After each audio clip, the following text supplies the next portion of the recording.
I might have to shut down Skype as well if it starts to lag severely. Okay, just try to play the video on tab. Just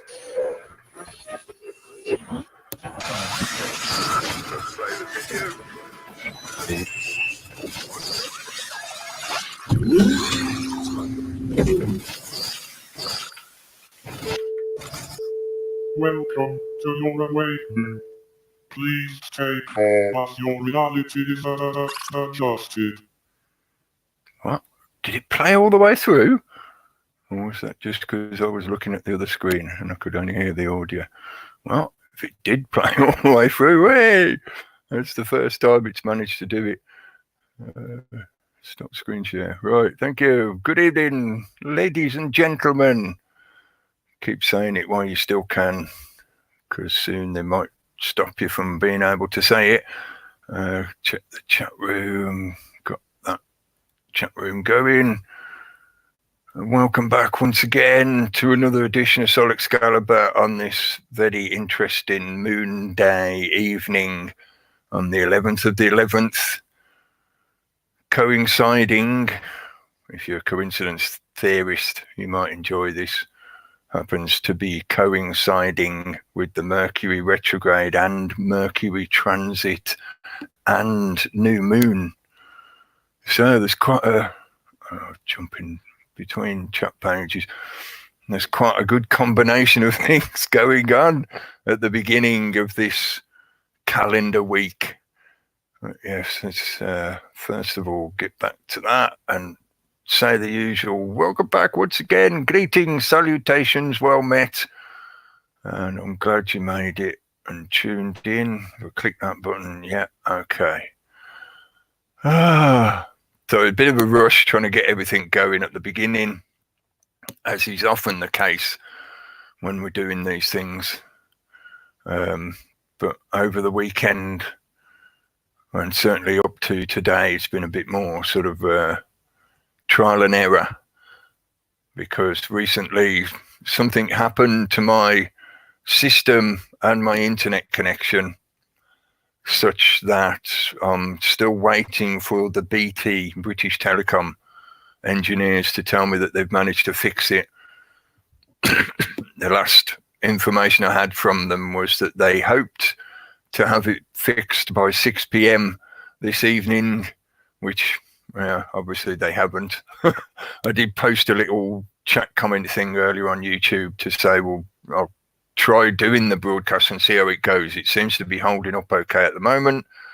So if needs be, if it starts getting a bit rough, I'll shut the camera down and we'll do what we can to keep it going. And if it does happen to fail and stop working, then we'll sort something out, do a different broadcast, or I'll upload a video talking about the subject that I was going to talk about, whatever. But yeah, I've been limping along with an internet connection of approximately 1.5 meg. So for a lot of people out there, they might be, like, what, 1.5 meg? I get like 50 meg a second, mate, or more, with the new fiber connections that people have. I have a very basic, no frills connection, ISP, partly because obviously it's cheaper, but also because I don't need all that extra stuff. They always try to sell you like, TV package and all this. I don't want any of that crap. So I just have a basic, simple internet connection that on average gives me about 15 meg. On a good day, it's around 15 meg, which I found is more than good enough to do the general kind of things that you do on the internet, and allows me to watch high definition videos, with no buffering or whatever. So more than good enough for what I want. Thank you. But trying to do the same thing with only a 1.5 meg connection, not always, if it was 20 years ago, back in the 90s, 1.5 meg would have been considered like top speed. Way. But now with all the various software that exists on web pages. 20, you need, you need several meg at least to be able to do most of the stuff on the internet, or look at most of the websites on the internet. And also it crashed, well, whatever it's done at the ISP end, at the local junction box or whatever, it's crashed my phone line connection as well. So it's almost as if somebody deliberately was trying to disconnect me from the internet. Now, I've checked the British Telecom coverage, and there has been no reported outage in this area, in my area. So it's not something that is like, an effect of their general work, or a failure in a localized area. It seems to be something very deliberately targeted. And recently, while I was participating in a chat room and listening to other people's content, my system seemed to get spiked. And at the time, I had a Chrome browser window open to watch the actual video content, because Firefox seems to struggle with anything beyond 20-30 minutes of a live stream. Then it starts to buffer because of the new license restrictions that Google put on Firefox. So I end up using Chrome to actually watch live stream broadcasts. My Chrome crashed, but the Firefox still managed to keep going to sustain itself, so I could carry on in the chat room on the Firefox. But unbeknownst to me at the time, this had this kickback effect on my local ISP. So as I say, it looks more like somebody was deliberately trying to kick me off the internet or disconnect me from the internet. Yeah. Recently, YouTube made a little announcement, which I wasn't aware of. I didn't catch it in their usual news announcements and whatever. Let's see if I can do just a quick screen share of this, just to show you the news article. And thanks to Gary for sharing this, because like I say, I hadn't noticed it. I don't know if I'd just missed it in their newsletter updates and whatever that they send out. But I had been mentioning recently about how it seemed like they were working up towards a new wave of censorship.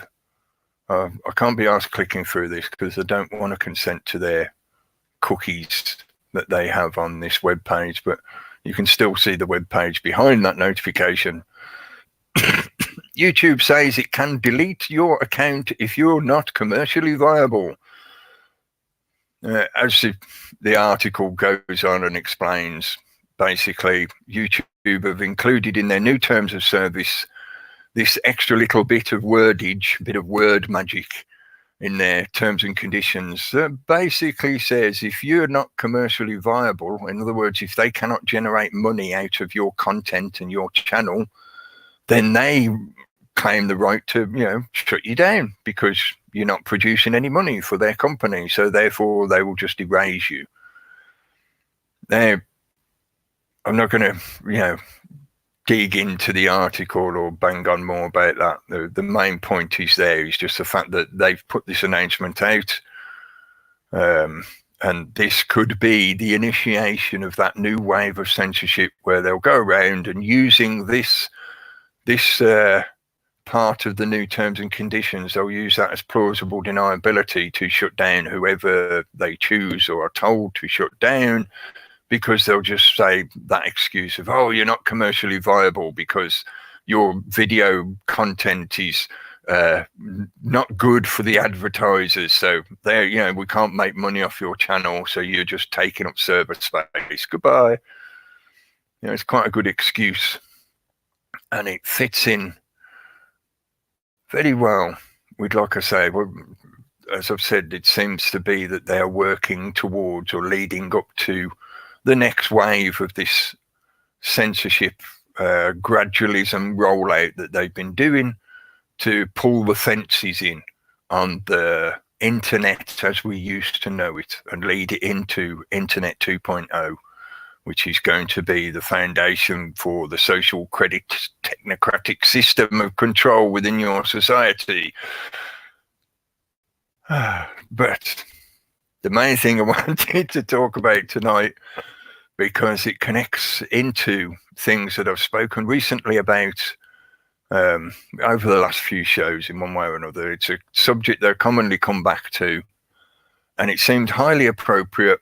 And maybe it's just the way I interpret life and my life experience. But yet again, over the last week, I saw and experienced synchronicities that helped me formulate these ideas towards speaking about this subject, as I'm going to in a minute. Don't worry, it will all make sense soon, hopefully, maybe. But it's getting back to that, talking about word magic. You know, I sort of mentioned it in relation to the way the lawyers, the people who write the carefully worded terms and conditions and the legalese manipulations of comprehension, you know, them using words in such a way that they have either ambiguous meaning or double or triple or more meanings, such that the reader is left thinking that they're okay, but actually they're entrapping themselves into some kind of legal restriction or conflict or situation. Yeah, YouTube terms it along the lines of, oh, are you commercially viable? Because, you know, we're a business, we're about making money. We can't provide this service for free, even though the service was provided for free for a decade or more before Google came along and bought it out and started censoring all the content. Oh no, now that we've got this new way of operating, then you have to be commercially viable. That's their manipulation of meaning to allow them to shut you down because you don't make them a book.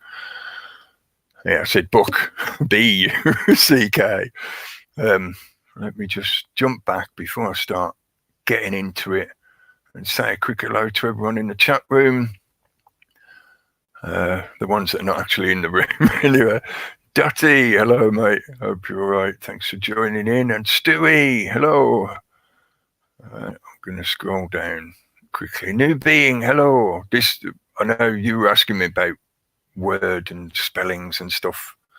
It was in reference to the cognitive infiltration, which is part of what I'll try and explain in a bit. And Lynn Anderson is tuned in. She asked me some questions about word magic and spelling recently.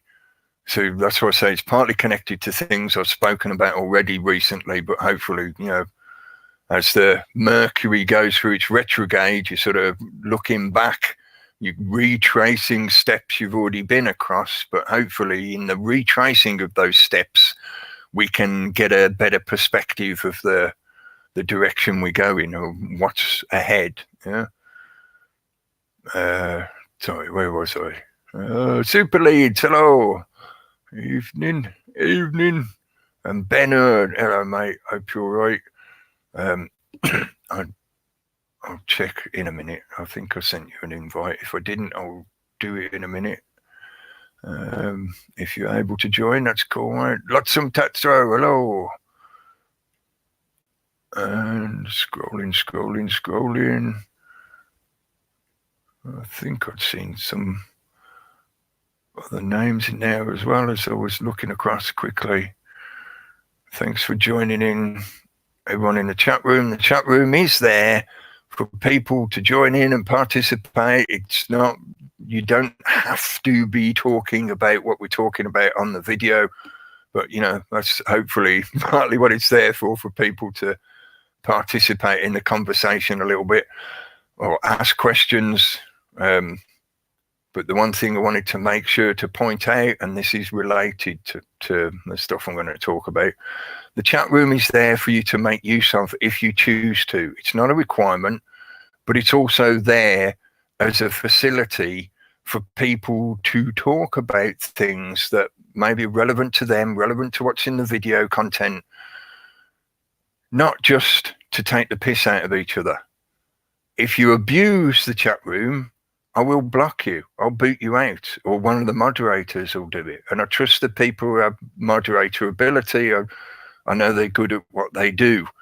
The group of people that turns up regularly, the people that have been listening for years and interacting with the chats and sometimes even joining in the conversations, I know they're a good bunch of people, and they're very good at dealing with the idiotic and the childish and just the trolls in general, to use that definition. So if you abuse the chat room, you will get booted out. If you come in the chat room and just shout verbal abuse, basically, you're going to get kicked out. In the same manner as if you went round somebody's house, if you came round my house for a conversation about, I don't know, climate change, and all you did is stand there and go, oh, you're a poo-poo head, you're a poo-poo head, you're a poo-poo, I'm going to kick you out my house. Because you're not adding anything to the conversation. You're not bringing any information, whether it be constructive criticism or whatever. You're not adding anything. And if you are attempting to use aggressive language simply because you want to make a point, cut through some bullshit to drive a point home, you only need to do it once, twice, and then the point gets across to people. But if you just continuously spam abusive language, what do you think people are going to do? If a bunch of people go to a local town hall to listen to somebody speak, and then some arsehole turns up and just starts spouting shit everywhere, do you think all those people in the town hall are just going to let them stay? And go, oh yeah, well, we came here to listen to this other person speak, but there's this arsehole here that's just continuously spouting shit. So, freedom of speech, we can't shut him down, can we? Because he's got to be allowed to speak. Oh, so he, she. That ain't going to happen, is it? And it's not reality. And it's not conducive to anything other than being destructive and disruptive. Or disruptively destructive. You are not, as I've said, you are not adding anything to the situation. If you think somebody's wrong about something, you can easily state that. If you think somebody is an idiot, you can easily say, you're a fucking idiot, mate. And as I said earlier, once, twice is enough to get the point across. But if all you do is continuously repeat that shit, the people in that town hall will kick you out. Just apply these ideas to reality and see how effective they are. So thank you for the people who do join in the chat and participate. And like I say, they don't necessarily have to be all in agreement with what we're talking about and whatever, but the difference is there is a level of interaction that goes on that is not just about attempting to hurt or destroy or derail a situation that is occurring, because that is most of what the trolls and the agents and the whatever you want to call them, that is most of what they go about doing. That is their primary goal. Cause disruption, cause division, cause distrust, and then stir that pot. Keep adding fuel to that fire.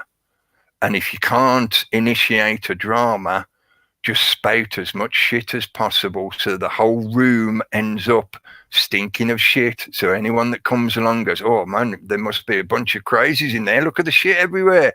I ain't going in there. I don't want to talk to them. They're all covered in poo. Create a stink, basically, so that people are inclined to go elsewhere or to see the situation as just being not worth the effort, so that they are not able to add their contribution or vice versa, get anything out of the situation that might have been helpful or good for them. I think most people get the point of how that kind of trolling works. The internet's been around long enough. People know that kind of shit happens. I just wanted to make sure to emphasize the point. If you abuse the chat, don't try claiming my right to free speech, because I will dismantle your bullshit fallacy and sophistry. You are not losing your right to free speech. What you are losing is the tactic of trolling, which is what you are actually trying to do. Because if you wanted to exercise your right to free speech, you'd say it once, you'd say it twice, and then you'd try and actually make something out of the conversation, add something, etc. But you don't, because the intention is to hurt, to harm, to destroy. So if you do that shit, you're fucking out of it. Yeah, go and use your right of free speech elsewhere. In my example of somebody in a town hall, you can stand outside the town hall and shout to your heart's content, mate. But the people who went there to go and listen to somebody speak, they want to hear that person speak. Then, the conversation can move on from there.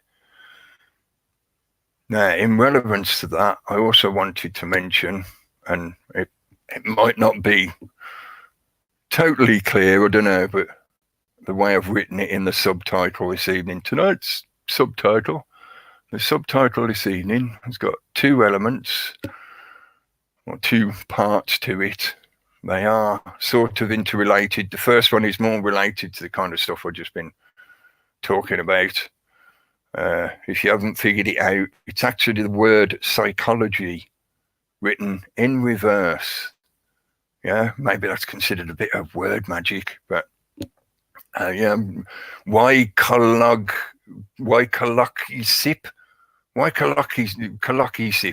or ygolohcysp. Yeah, see if you can pronounce it.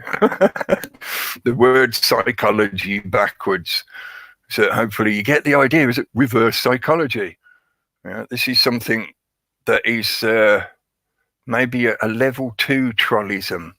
It's certainly a tactic of sophistry and deliberate psychological manipulation and gaslighting, which was part of one of the other things I wanted to explain, because Nubian had asked me about it the other night. Reverse psychology. And the other section, the other bit in the subtitle, I'll mention that first before I move on. The truth is, or the law is spoken as unwritten law.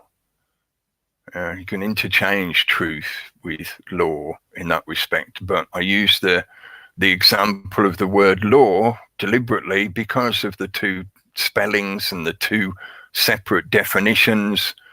The law, L-O-R-E, the law is spoken, as unwritten law, L-A-W. Now, it may seem a little pedantic, semantic use of language, but this is highly relevant to the questions about word magic and spelling, and how the language and the manipulation of the language is used to affect people's comprehension and their ability to think through a question or a set of information, a data set, such that they can critically analyze it in any sensible way. But let's first go back and mention the gaslighting, because it's related to the reverse psychology. Gaslighting often uses an element of reverse psychology. It's a good psychological tool to use. Like most tools, it can be used for good or bad. Like a hammer can be used to build a house, or a hammer can be used to cave in people's heads. Good or bad. It's the intention of the use of the tool that makes it good or bad. So in the same way, psychology, reverse psychological tactics can be used in a beneficial way, but they are often used deliberately to mess with people, to manipulate them, to try and trick them into something that they don't realize they're being dragged into, or they don't realize is going to be detrimental to them in some way. Now, the main reason I wanted to mention this at the moment is because it relates to this individuation tactic that the system has been using for, forevermore. But a way of separating people into a sensation of feeling isolated or cut off from any interaction with like-minded people. One of the main concerns for the system is that no group or body of people get together such that they can present a potential threat to the power and control and dominance of the system itself. So, they'd call them terrorists, because the terrorists get together in organized groups so that they can try and attack the system. But the system views any potential force out there as that kind of threat. They like to tell us about the terrorists, and they like to create the terrorists like al-Baghdadi, so that then they can parade them in front of us cartoon style and say, these are the bad guys you got to worry about because he's organizing a group that is going to cause damage to the system. But the reality is that that's just the ones that they tell you are called terrorists. But they treat anybody as a potential threat when they start amassing enough influence or connections or power base such that they potentially can cause the system problems. So one of the tactics, the sophistry tactics that they like to use to nudge and persuade and cajole people to stay away from each other is that, groups are dangerous. Whenever you get involved in a group, every group gets infiltrated, and therefore the group's thing itself is dangerous. So you should never get involved in groups. Be afraid of groups. Always stay an absolute individual. And that enables them to insert themselves as a third party in between the connections from you to somebody else, or the potential connection that is there if you want to make use of it. In a similar fashion with the internet, the networked way the internet works, you make connections by choice of like, I want to look at that website, or I want to read that article that connects you to that, and then you're seeing it. There is a middleman of the medium that provides the platform for that communication to take place, but you as an individual make the choices of where you go, what you look at, who you interact with. But the system wants to encourage you to not do that at all. They want to instill and exacerbate the sense of fear that anything that involves more than one person, i.e. you, the individual, is going to be potentially dangerous to you. So as I say, don't join groups, beware of any groups. And it's a little bit of an element of reverse psychology in this, such that the effect that they hope to achieve is that you disempower yourself, because an individual can be powerful, but a whole group of individuals working together towards a singular goal are a lot more powerful than each individual that makes up the group. That's the reason why, as beings, we tend to work together in groups and form societies, etc., because by working in groups, we achieve a lot more than we can individually.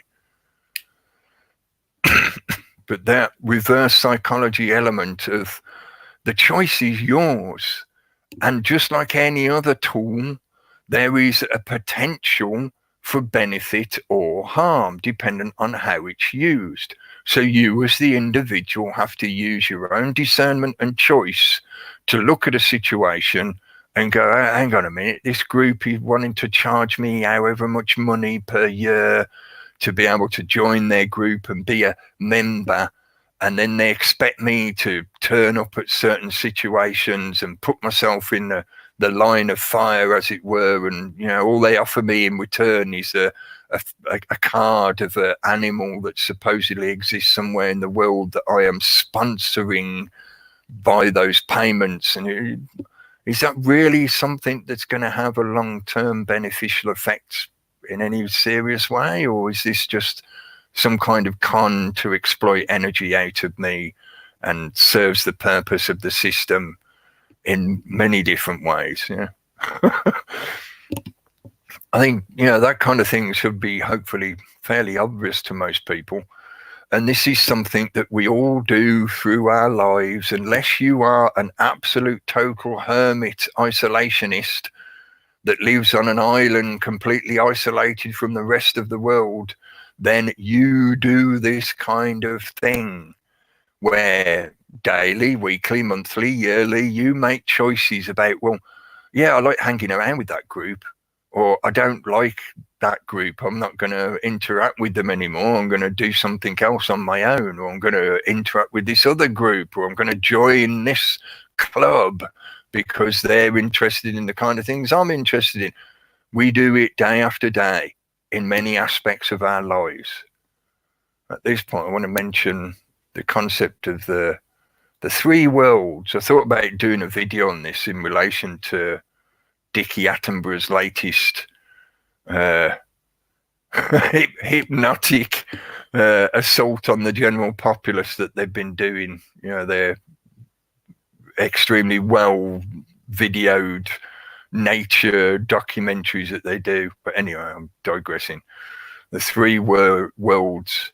We operate within three worlds. There is you, the individual, and your immediate family. Yeah, that could, in some situations, some cultures, include your extended family, maybe some parts of your extended family, or even, like I say, in some cultures, the entire extended family. That is your initial first world, is your direct blood relations, your immediate family. Your second world is your close friends. And I mean close friends, people that you would invite to special occasions within your life that have, meaning in your life. You wouldn't invite the general public to attend. These are people that you would tell your secrets to, and you would cry on their shoulder, all that usual kind of direct interaction and support that you have for each other. That's a good friend, a close friend. They are basically like an extension of your immediate family, which is why I say they are where the line merges into the second world. And then the third world is the associates, the people you're friendly with. You might know them by name to say hello to them in the street and ask them how the kids are and stuff like that, but they're not a close friend such that you would invite them into those special moments in your life. So we exist in these interconnected groupings, whether you like it or not. Whether you like, I'm an individual, like the picture on my channel page and the thing that I use as a thumbnail for every broadcast. It's a very useful concept to utilize in your thinking, to be able to create those distinct definitions between individual and group or collective. But that doesn't mean that you are totally one or the other. The either or misconception is propagated and exacerbated by the system because it enables these polarized extremes that people fall into, and then it fucks up their shit, or it disempowers them so they're no longer a threat to the system. But the main point is you are not either or. You are both and.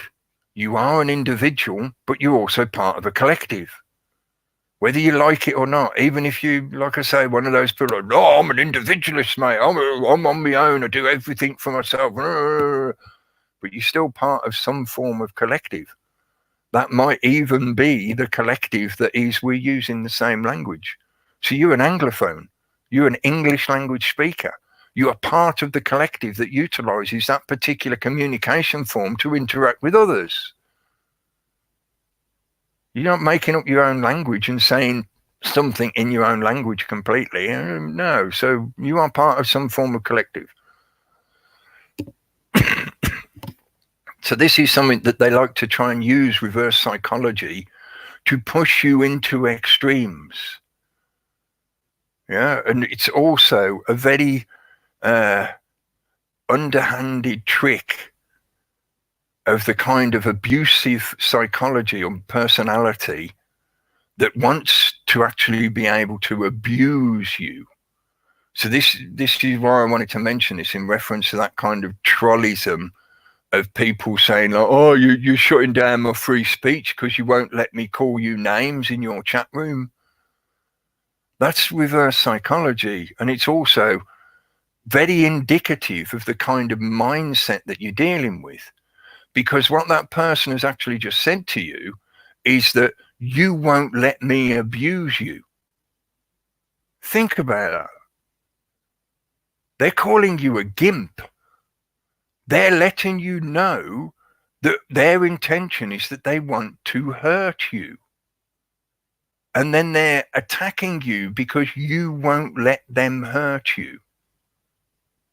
And they think in some weird gymnastics of thinking or fucked up thinking that in their mind, by saying that to you, you're going to go, oh, yeah, okay, yeah, I better let you in because otherwise I'll look like a bad guy because, you know, you're saying that I'm stopping your free speech because I won't let you abuse me. Like I say, an element of reverse psychology, but really that particular trickery is relying on fear of ostracization, the fear of being excluded from the group. You don't want to look like a bad guy in front of everybody else, do you? So you better let this person in to shout abuse at you. In the same manner, like I say about the joining groups thing.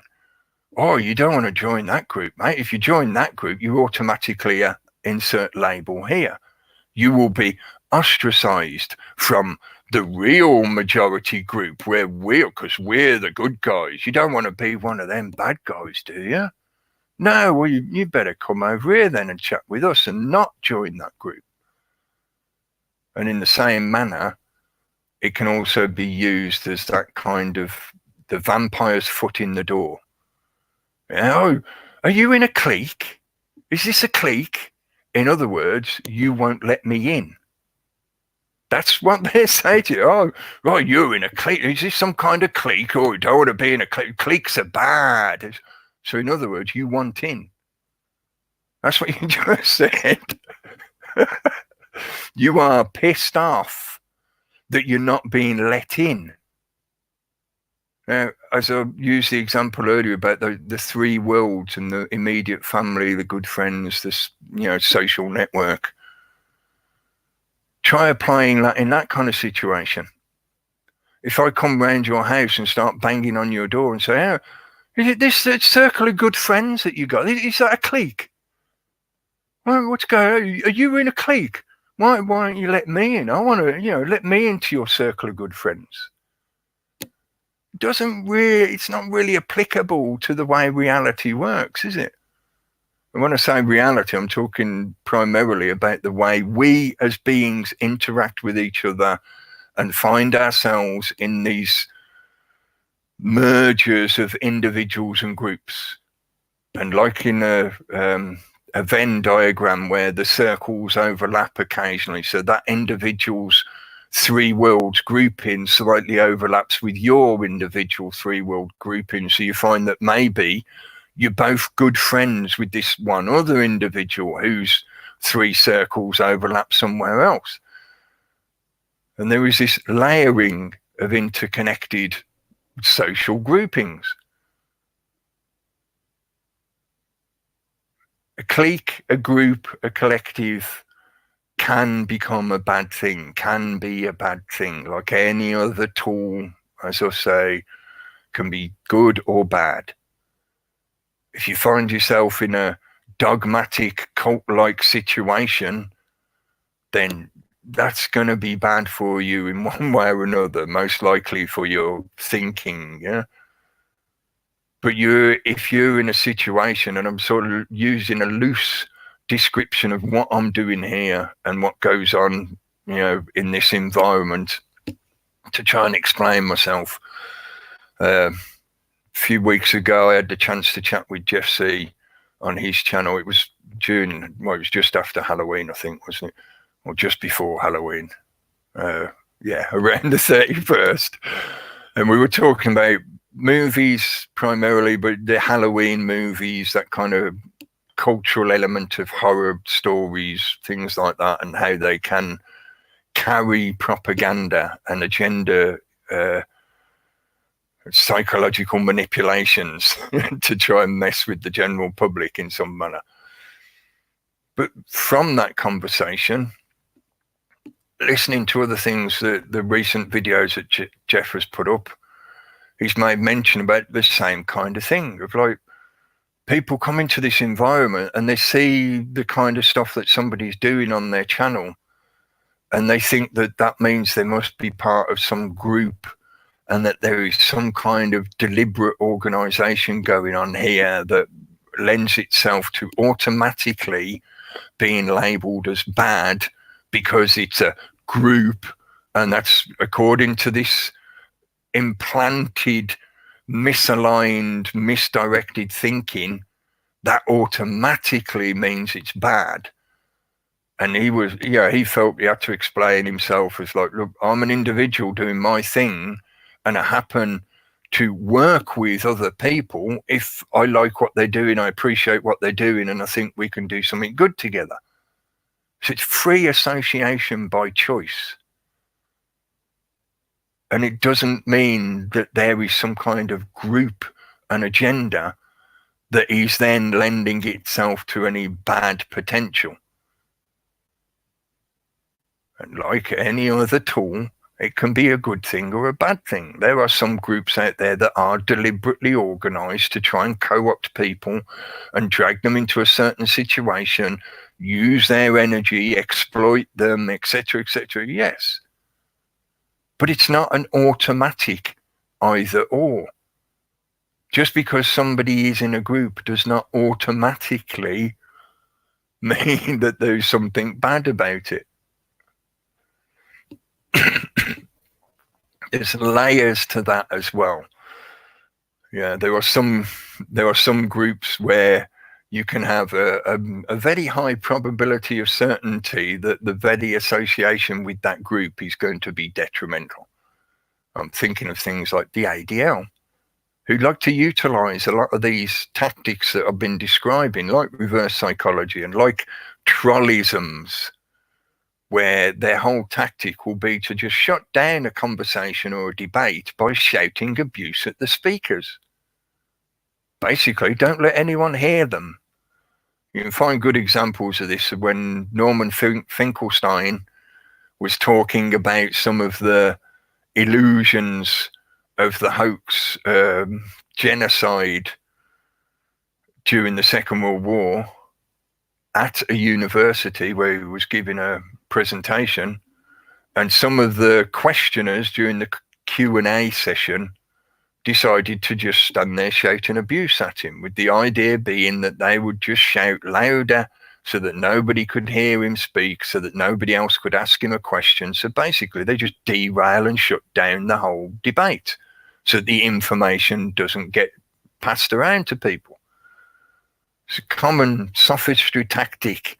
It's very underhanded. It's very disingenuous, and is indicative of the kind of mindsets that you're dealing with. When people will resort to those kind of tactics, most of the time it means what they're saying is just not worth hearing, because if they resort to those kind of tactics, then they don't really have anything to say, because the truth is the truth. It does not need defending.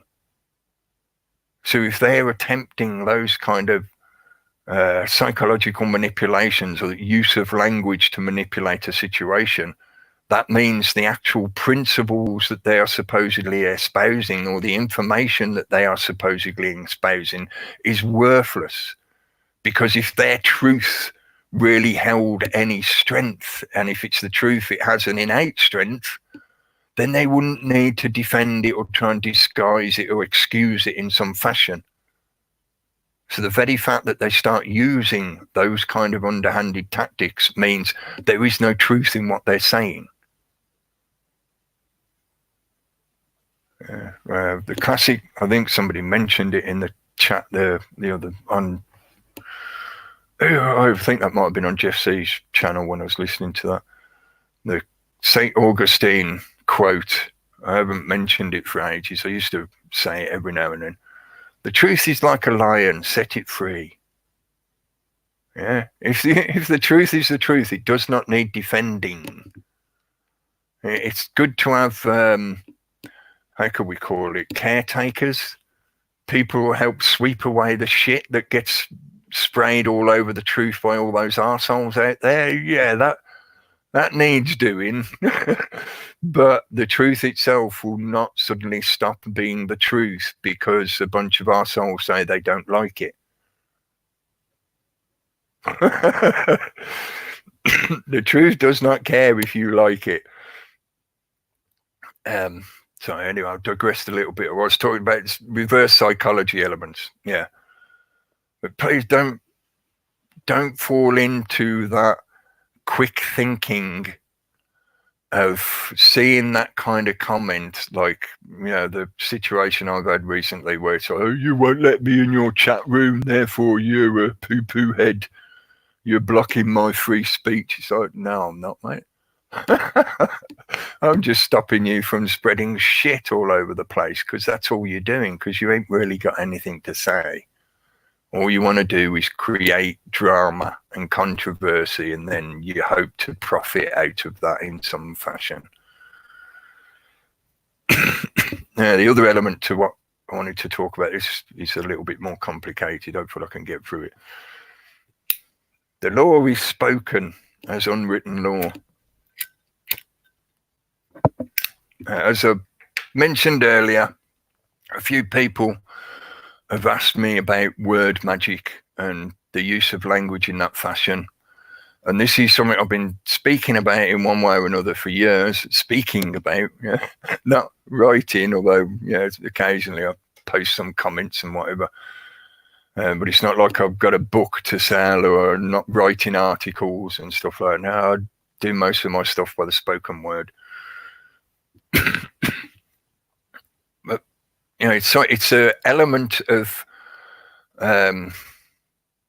this reality and the manipulations by the system that I think is absolutely vitally important. It is one of the most foundational things that people need help with, or it is helpful for people to point this stuff out because it helps thinking.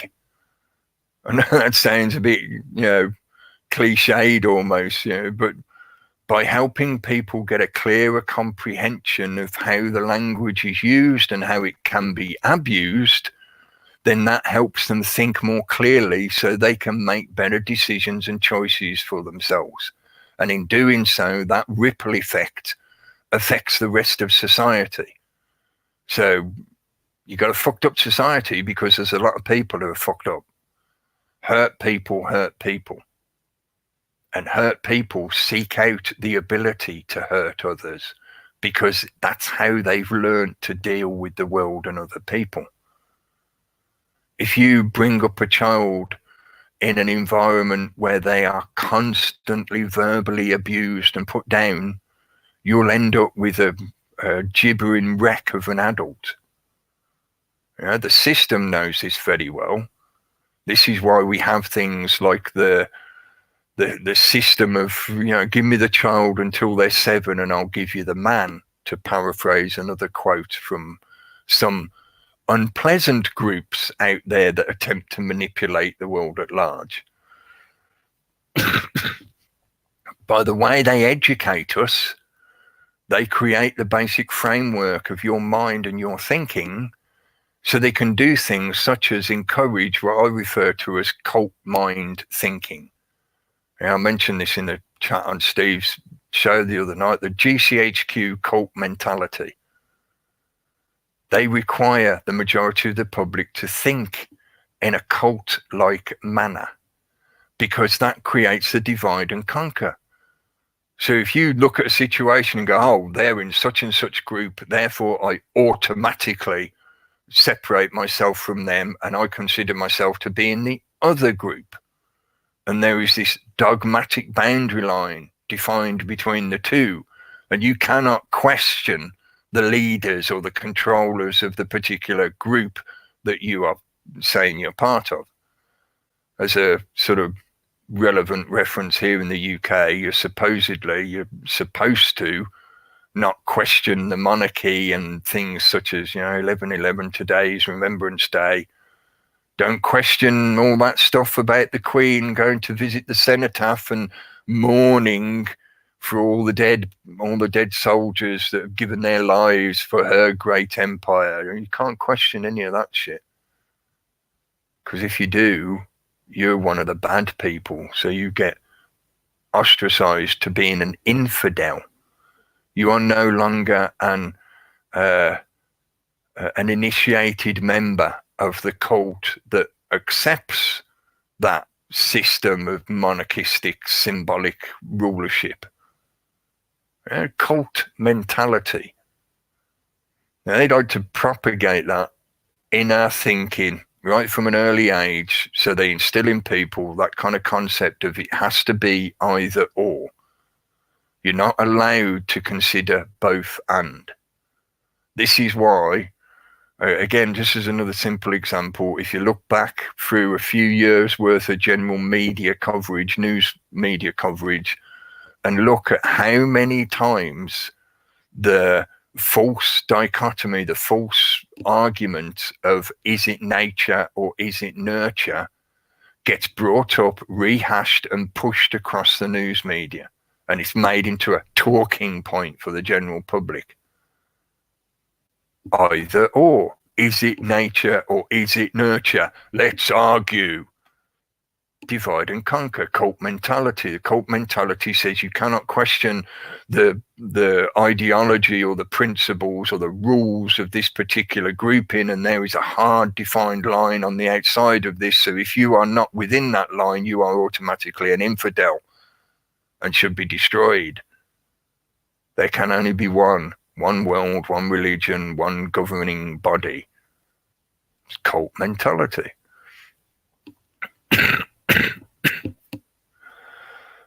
So, the word magic and the spelling magic. And this is where it gets really important, I feel, in the relevance of how people think it works and how it really does work. And I'm quite happy to say these are just my interpretations, my ideas, my opinions. If you think I'm wrong, great, whatever. And I'm sure there's lots of other people out there that have said different stuff and maybe said the same as what I'm going to say, but yeah, whatever. The law is spoken, and the magic that people attribute to this idea of word magic and spelling and things like that is about the spoken word, not the written word. The written word has no life in it. It has no energy in it other than that we give it. When people mess with the spelling of words or the way words are spelled, if I use correct language and grammar, and this is something I've been doing for years, and I've used this method to help people see how the language is used to manipulate their thinking and to help them deal with that so that they can empower themselves and go, hang on, no, they're twisting the meaning of that word so that I'm more inclined to agree with them, or I'm more inclined to vote for whatever. By being able to have a better comprehension of the language itself and how the language is used and the vagaries and convoluted nature of language, helps people to formulate better ideas and to think more clearly and critically about information that they're looking at, that they're being presented with. So I think it is a very relevant and vitally important part of what goes on in these kind of genres of information. So it's something I've been doing for a long time, and there's some people out there who have taken up that idea. And this, you see, is where it becomes indicative of this is deliberately disingenuous and following some deliberate agenda of an attempt at interference with what I'm doing with this channel. Yeah, similar to, as Jeff said on his video, I approach this from the point of view of I'm an individual doing this, but I'm quite happy and willing to work with other people if they're doing stuff that I think is worthwhile and is similar to what I'm doing, and we can get on, which is what we do here. Yeah, the other guys join in because I offer them the opportunity. I ask them, I invite them, and say, yeah, they say, yeah, I'll join in, mate. I'm happy to do that. I like doing that. I think it'd be worthwhile. There is no group. There is no club membership card. There are no payments. Oh, you want to join me? You got to pay this much, or vice versa. You want me to come and speak on your presentation? You've got to pay me this much. But there are some people out there who have taken that concept and are attempting to cognitively infiltrate it. And this is something where, like I mentioned right at the start, people had asked me about, and I said I'd try and further explain, and the gaslighters element. They've tried to cognitively infiltrate the situation by taking some of the concepts that I often talk about, amplifying them to the nth degree until they become cartoonish, ridiculous, and then spamming them into every opportunity to try and smear shit over the relevance and the use of what I've been trying to explain to people. So in other words, they're trying to take a big fat dump on the kind of topics and information that I talk about, and they think they're being clever about it because they hide or they try to disguise it in such a way of like, oh no, mate, I'm just being careful that I don't cast spells on myself. So I'm altering the way I spell words so that they don't have the spell effect. Now, this is where, like I say, it becomes important to point out this point that the power of words and language is in the spoken word, not the written word. Because the written word is lifeless. It has no energy of its own. Think of all the various symbols there are, you know, in this conspiracy genre, truth movement kind of place on the internet. Just do a search for symbols of power or magic symbols, and you'll find a wealth of stuff that people put up saying, oh, if you see this triangle, it equals this, and it's got this power and whatever. If there's any truth to that, then please print out a picture of that image and show it to your cat or your dog. See the magic effect. You know, supposedly these symbols are magic in and of themselves. Try showing it to an animal and see how the animal reacts. I'm fairly confident that you're not going to see much going on other than the cat or the dog is going to look at you going, I can't eat that, mate. Where's my dinner? It's not going to do anything. Because the symbol itself, the bit of ink on a bit of paper or however you inscribe it, has no power in and of itself. It is lifeless. It is dense matter. And there's a connection there that goes a lot deeper into the esoteric elements of it, but it is trapped in time. The spoken word is not trapped in time. It is not fixed in time. I create perturbations in the airways using the muscles in my larynx and the air pushed out of my lungs. They form syllables and phonetics that imply a meaning or a connection to other things that you know about in your life. So if I say lighter, this is actually a gas lighter in a way. It uses butane, you know, it's a liquid fuel, but the fuel then emanates the gas through the wick and it's the gas that ignites. But I say the word lighter to you and you automatically have the connotations and connections to what that word represents. An instrument for creating flame. A portable, pocketable instrument for creating flame. You know, that power dissipates almost instantly as soon as it's leaving my mouth. You stand in a field and shout or talk as loudly as you want, and your voice will only reach a certain distance. And then the perturbations in the airwaves that you have created, or the electromagnetic waves, will have dissipated to such a point that they can no longer be audible. So they are not trapped in time. They are not fixed in time. They can be recorded. You know, thanks to technology, we can record things, and that way they become fixed in a digital or analog form, a magnetic strip. But the way we interact, they're not fixed in time. They fade. Whereas the written word is fixed in time. The very concept of it requires that you take those impermanent things of the words being spoken and you apply them on a medium that fixes them in time so that they can be carried and passed from one person to another, one generation to the next. But it is in the connections of the meanings of the symbols that the power is conveyed. The symbol itself does not hold any power. It does not generate any power. It is you, the reader or the writer, that via your intention put the power back into that symbol or emanate the power out of that symbol via that symbol.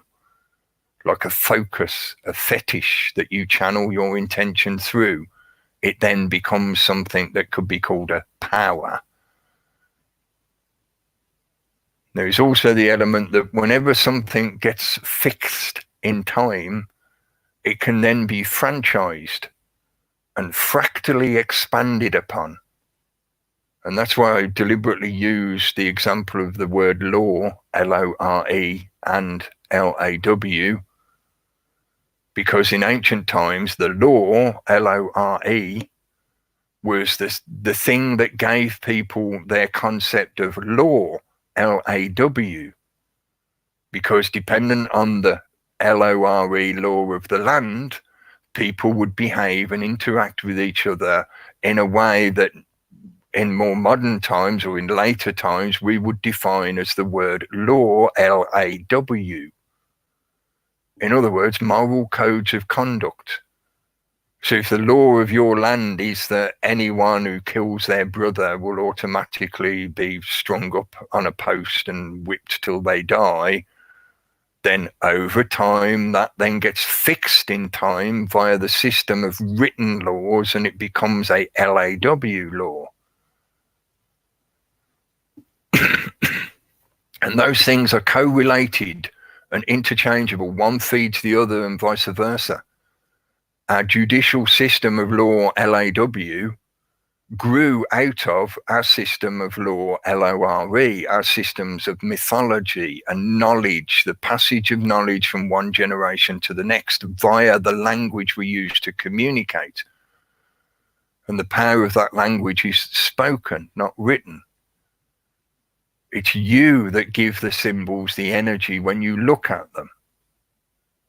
When you see an alphabet and it's formed in such a way that it creates a word, a sentence, a paragraph, you are the one providing the energy that translates that symbolic representation into a meaning, and from that meaning, it can potentially affect your life for good or bad. So you're the one creating the power that then affects your life by interpreting that symbol that has been fixed in time onto some surface or medium. So there's this one character that's been around for a number of years that keeps trying this tactic of what he's basically trying to rubbish what I've been talking about in terms of that word magic element of how language is manipulated. And one of the main things I wanted to point out is how, well, just think it through. Just make use of the clearer thinking and, you know, approach it in a logical fashion. when you deliberately misspell a word in your text communications because you're worried that if you spell it correctly according to the English language dictionary, then you will somehow be creating some kind of spell that causes you, yourself, or others detrimental effects. When you pronounce the word that you have deliberately misspelled, how does it sound? Does it sound the same as if you'd written it spelled correctly? It does, doesn't it? It sounds exactly the same. So if I say the word law and the word law, do you know which spelling version I'm referring to? No, you don't, do you? Because I'm not showing it you in a written version that is a fractal subversion of the original meaning or intention. The spoken word relies on intention from one to another, which is why truth is more powerful when it's communicated face to face, not in an article written on a website or in a book. The truth is even more powerful, essentially powerful, when it's realized for yourself through your own communication, your own language within your own mind, within your own spirit, your own energy. But when you're dealing with one being to another, the way you say the words, the way you pronounce them, the phonetics, the syllables, the way they come out your mouth, yeah, there is no reference to oh, he's saying the LORE, not the LAW. You don't know, do you? You have to interpret the intention and the context of my meaning by how I say it, where I say it, and what I'm applying it to. So this idea that by deliberately misspelling or altering the spelling of words in a text format, you are somehow avoiding some kind of spell effect is meaningless.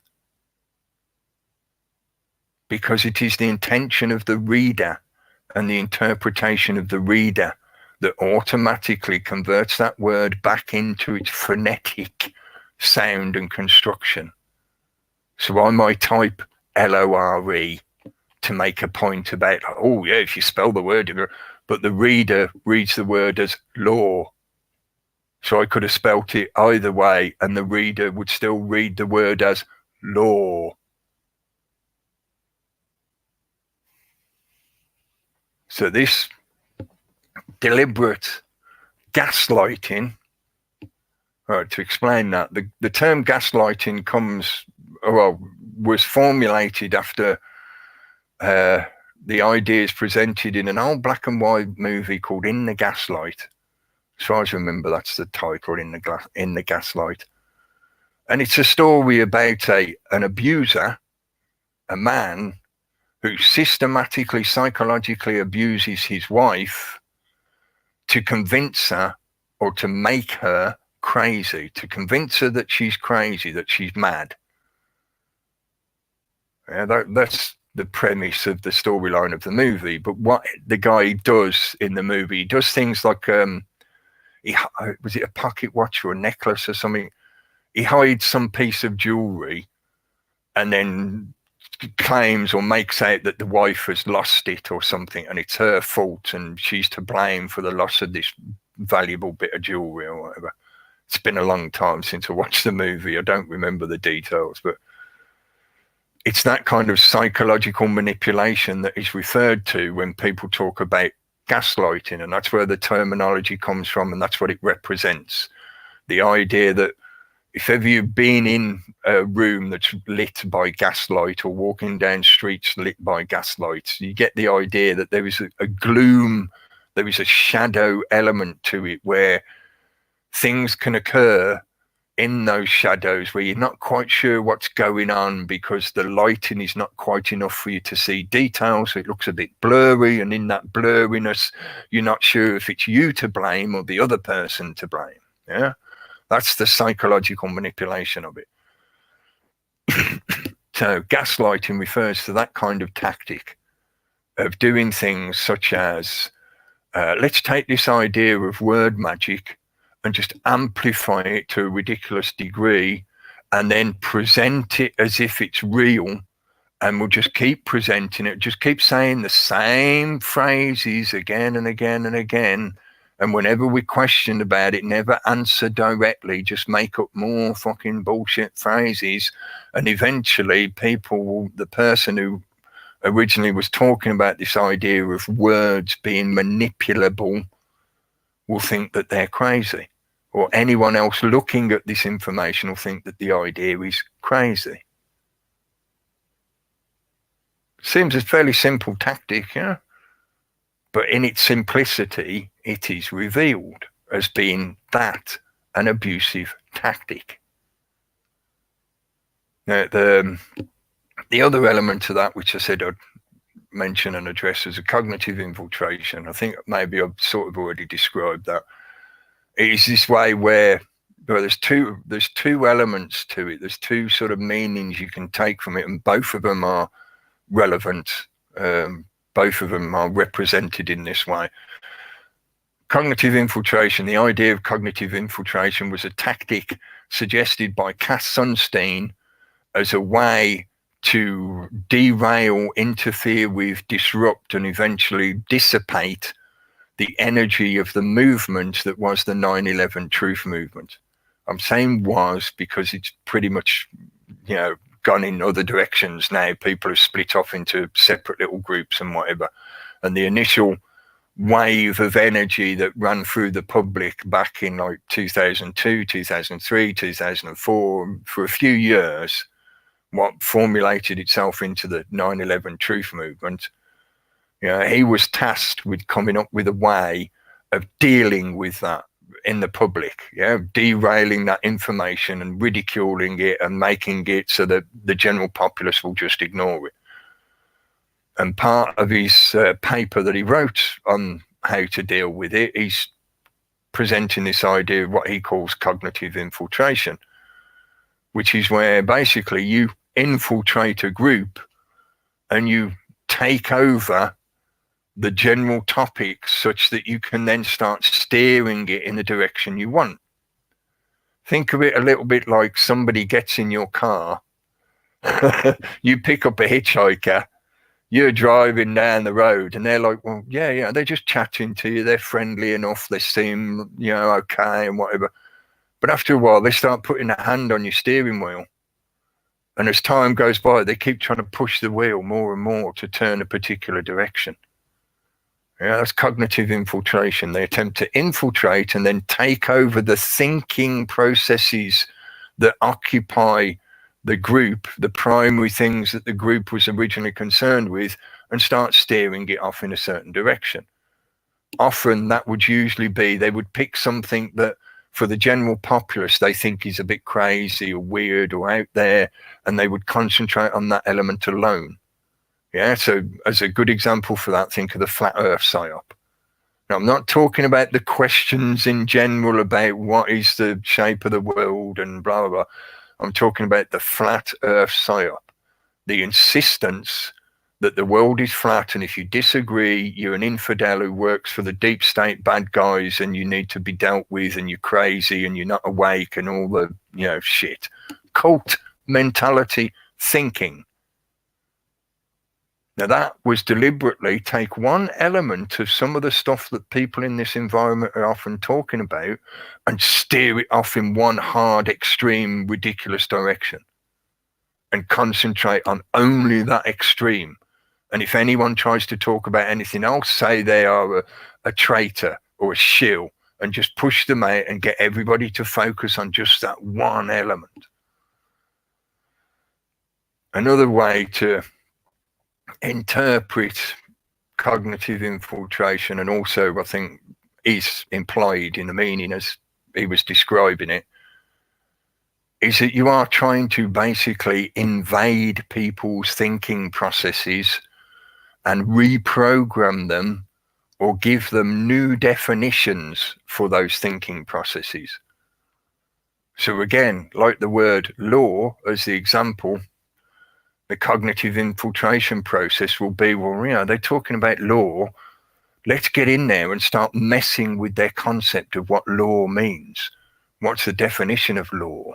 And how do you go about getting law or perpetuating law and stuff like that? Or twisting it to the point of you end up with ideas like, take, for example, Sharia law, where things are very extreme and polarized towards a certain ideological extreme. I can't think of another good way of saying that. Yeah, that is cognitive infiltration as well. They come in and they take over the meaning of a word or an idea or a concept, and then they claim that they are the only authority on that concept, and you have to now accept their new definitions for these things that they are giving you.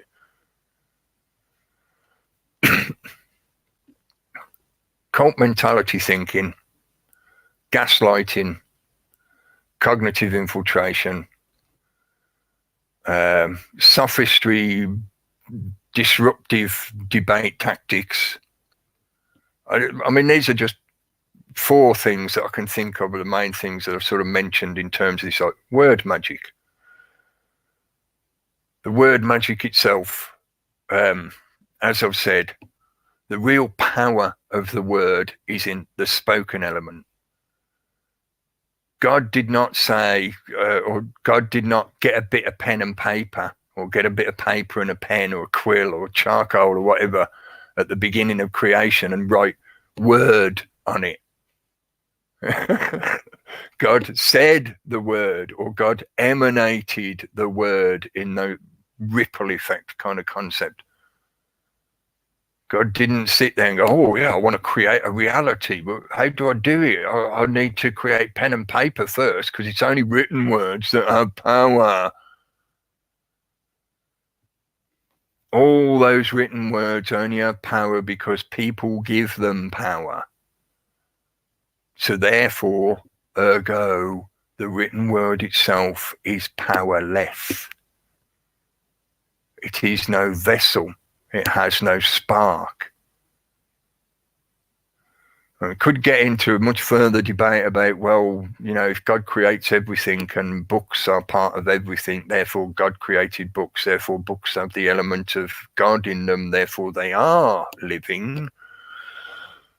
Yes, that would be a much longer discussion. I've ranted already past the hour, and I like to try and stick within the hour, because otherwise it's all just me ranting. Sorry about, jump in whenever you want. I think I've pretty much said the main thing. You was talking about the magic of words. I've just looked up the word L-O-R-E. From the English, and I learned something here as well. From the English, L-O-R-E means learning. But in the Latin, L-O-R-E means a thong or a strap to tie something down, or leash. Yeah, a leash is more appropriate. Yeah. So that's, you know, that's a natural difference in words that somebody has said, oh, let's take that nasty sounding word. The other one, law. There's an old English one which is like H-L-A-E-W. So it's that H-L would be like claw, yeah? Or claw, yeah? We're talking about sort of Welsh sounding, claw. So now, when you see it like that, H-L-A-W, I thought, man, that looks like Harlow. And that is exactly where, because I lived in Harlow in Essex for a while, that's where the word comes from. Harlow means a mound. So hello, it means a mountain or something that is set down and immovable. Yeah? And Harlow is like a mound by a river. But it can also mean mountain, yeah? So a law is something that is set down in stone, immovable, yeah? So like gravity is a law, yeah?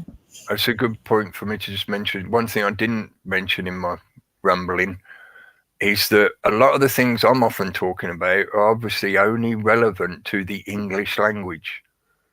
There's certain aspects of what a lot of people refer to as quantum language, which are only applicable to the English language. So it's where the idea starts to break down a little bit, or it's missing hypotheses to fulfill it, to make a complete theory kind of thing. You know, a lot of the stuff we often talk about only works when you reference in the English language. It's meaningless if you were speaking another language. So I think that's, you know, I mention that now because it's relevant, like you're saying, a difference in Latin and whatever. You know, English does stem from those language roots, but at the same time, this idea, and certainly it's propagated across the internet, especially amongst people that just want to sell you a book or some shit like that, this idea that all language suffers from these same kind of quantum language problems or elements of, oh, well, if you say it that way, you're causing a spell effect. It's like, what if you're speaking a different language, right? Well, then. It's all about what you said before, Cookie, your intention behind it anyway. Yeah. What is your intention here? What is it you are saying here? What's your meaning? What's your energy like? Are you wanting me to bend the knee? You know, and all this, you know, this kind of stuff that goes on, you know, that's what's been going on, isn't it?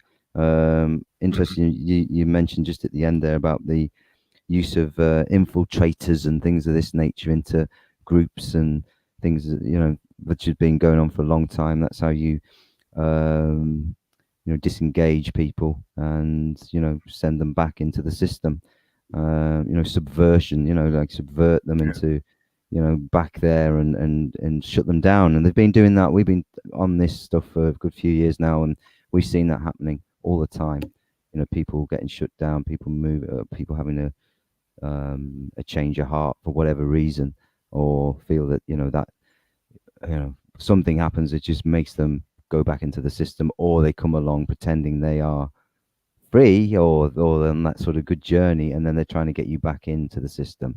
So there's the, you know, it's sort of, it's to me, they've been working on this for a long time. They knew we were coming along doing this thing 10 years before we did, I think, and they already had the groundwork laid out to deal with things.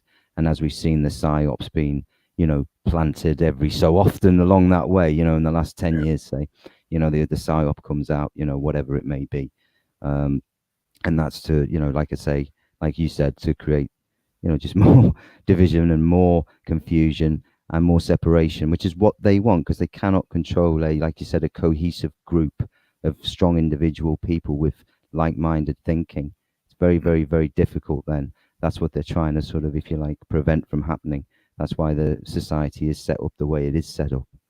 So yeah, and global government and things of this nature, which all work together, all the governments working together to set out the same policies and agendas across the planet to the people, like, you know, us on the ground, to get a sort of on board type, like you say, the law, you know. I remember the channel Law of the Land. I don't know what happened to that guy. Do you remember him? He had to give up because he suffered the same continuous harassment as many others have been getting, because he was talking about these kind of concepts. Yeah. So basically, last I saw of his channel, he was working on sorting his garden out. He was growing his own food and stuff like that. And he was working on renovating a longboat. Not a longboat, so a narrow boat on the canal. And then his channel got disappeared. So interesting. You mentioned at the top when you started about YouTube channels potentially getting shut down for not being commercially viable enough. Yeah.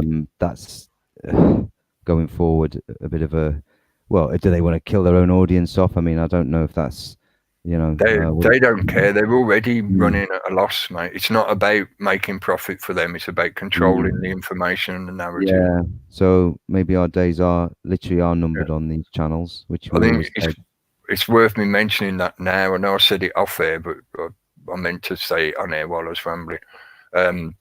If they do apply that to me, because my channel's not monetized, I know 1 or 2 videos have adverts on, but that's because I've not been able to successfully refute the claim by YouTube. You know, so YouTube is putting those adverts on those videos. My channel's not monetized, which means they might look at me as one of those non-viable channels and shut me down.